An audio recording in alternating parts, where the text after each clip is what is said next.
अस्सलाम वालेकुम दोस्तों, उम्मीद आहे तव्हां सभु भाउर ठीकु हूंदो, ख़ुशि हूंदो, शादाबाद हूंदो। असां बि दुआऊं तव्हां सभिनी भाउरनि सां गॾु तव्हांजे सदके रब पाक असांजूं टेंशन परेशानियूं दूरि कंदो। दोस्तो, अॼु जो व्लॉग मुंहिंजे बारे में आहे, मुंहिंजे कारोबार जे बारे में आहे त 4 साल जे अंदरि मां छा हासिलु कयो ऐं छा विञायो आहे। वीडियो तमामु बहितरीनु आहे ऐं हर हिकु उहा ॻाल्हि आहे जेका तव्हांखे ज़रूरु फ़ाइदो ॾींदी। अगरि तव्हां कारोबार करणु चाहियो था या कारोबार में इंट्रस्ट आहे या तव्हां सोचे रहिया आहियो त काश असां बि पंहिंजो कारोबार कयूं, उन्हनि जे लाइ ही हिकु तमामु बहितरीनु वीडियो आहे। दोस्तो, ॾिसजो लाज़मी। त तव्हांखे मां ॿुधायां थो त मां पंहिंजो दुकानु स्टार्ट कयो 2021 में, हीअ हले थो 2024। मूं वटि 3 साल दुकानु हलायो। इन्वेस्ट असां कईसीं स्टार्टिंग में 5 लख रुपया। त दोस्तो, हिन टाइम ते जेका मुंहिंजे दुकान जी कंडीशन आहे, तव्हां ॾिसो त मां फ्लॉप छो थियुमि, उन जी वजह कहिड़ी आहे ऐं मुंहिंजो कारोबार छो ख़तमु थी वियो ऐं मुंहिंजा आइटम छो ख़तमु थी विया, मां पोइ ते छो हलियो हुयुमि। हिन 3 सालनि जे अंदरि अगरि मां 5 लख सीड़ाया त उन मूं घटि में घटि 6 लख थियणु घुरिजनि, 7 लख थियणु घुरिजनि। 5 लख बि गायब थी विया, प्रॉफिट ज़ीरो, कुझु बि न बचियो। उन जी मेन वजह कहिड़ी आहे त दोस्तो, मां तव्हां सां शेयर कंदुमि अॼु जी हर हिकु उहा पॉइंट। तव्हां ॾिसजो, तव्हां फ़ैसिलो कजो, तव्हां कमेंट कजो, मूंखे सलाह मशवरो ॾिजो त छा हिन खे दुबारा इन्वेस्ट करे हलाए सघिजे थो या को ॿियो कारोबार करणु हुजे। दोस्तो, सभ खां मेन पॉइंट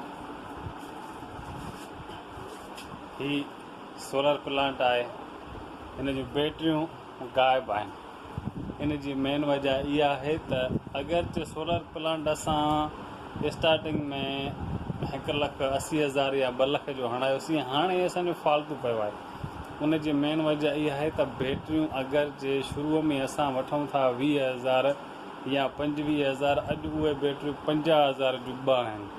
त 50,000 जूं 2, हिकु साल में 50,000 मुंहिंजो दुकानु हिन टाइम ते नथो कमाए सघे, जंहिंजे करे मां बैटरियूं न वठी सघियो आहियां।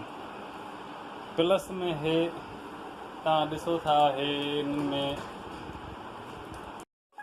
दोस्तो मां तव्हांखे ॾेखारियां त ही खानो सम्झो ख़ाली, हे खानो ख़ाली आहे, सिर्फ़ु दॿा आहिनि।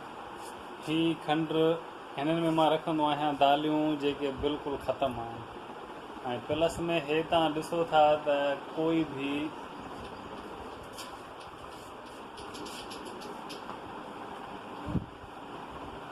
माना हे साम्हूं मथां खां वठी हे साम्हूं सिर्फ़ु टाफियूं ऐं बिस्किट मूं वटि मौजूदु आहिनि। बाक़ी तव्हां हे ॾिसो त हे मेन आइटम जीअं हूंदा आहिनि, खंडु, हे अटो तव्हां ॾिसो कोन्हे ख़तमु, अटो कान्हे, खंडु कान्हे, गिहु कान्हे, चांवर कान्हनि ऐं स्पेशल अटो कान्हे, बाजरी कान्हे। प्लस में जेके बि वॾा आइटम, गिहु, आयल, तेल, कुझु बि कान्हे। हीअ तव्हां फ्रिज ॾिसो, सिर्फ़ु खीर ऐं पाणी, हिन में कोल्ड ड्रिंक कुझु बि कान्हे। हाणे अगरि जे मां दुकान में 5 लख इन्वेस्टमेंट कया आहिनि त 5 लख जी जॻह ते अगरि हे पोयों सामान ॾिसजे, तव्हां अंदाज़ो लॻायो त दोस्तो, तव्हां ॾिठो त 3 सालनि जे दौरान सिर्फ़ु मूं वटि 5 लख मां के 30, 40, 50,000 जो माल बचियो हूंदो। बाक़ी पैसा बिल्कुलु या असां खाईयासीं या उधर वारा खाई आहे, पर मुंहिंजो कारोबार फ्लॉप थी वियो। हाणे तव्हां सभु मूंखे राय ॾियो त छा दुबारा हिन में इन्वेस्ट करे ऐं असां कम खे हलायूं या छा करणु घुरिजे। ऐं शदीद परेशान आहियां, तव्हां मूंखे कमेंट में ॿुधायो, कीअं बि ॿुधायो, पर तव्हां मूंखे ॿुधायो त मां छा कयां। जेका मुंहिंजा पैसा हुया सभु ॿुॾी विया आहिनि ऐं ॻाल्हि सम्झ में नथी अचे त हेतिरी महिनत जे बावजूद बि असांजो कारोबार फ्लॉप आख़िर छो थियो, या असां नान तजुर्बेकार हुयासीं या महांगाई या छा, का ॻाल्हि सम्झ में कान्हे। दोस्तो, बहरहाल मुंहिंजो कारोबार फ्लॉप। त दोस्तो इहो हुयो अॼु जो ही मुंहिंजे शॉप जो विज़िट मां तव्हांखे करायमि। हीअ आहे मुंहिंजो शॉप।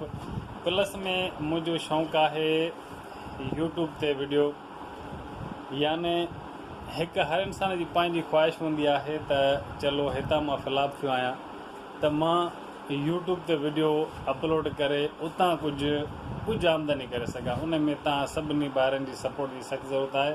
उमेदु आहे तव्हां सभु ॿार मुंहिंजी सपोर्ट लाज़मी कंदव। अगरि जे तव्हां ईअं कयो था त शायदि मुंहिंजी इहा ॿी कामयाबी थी सघे थी।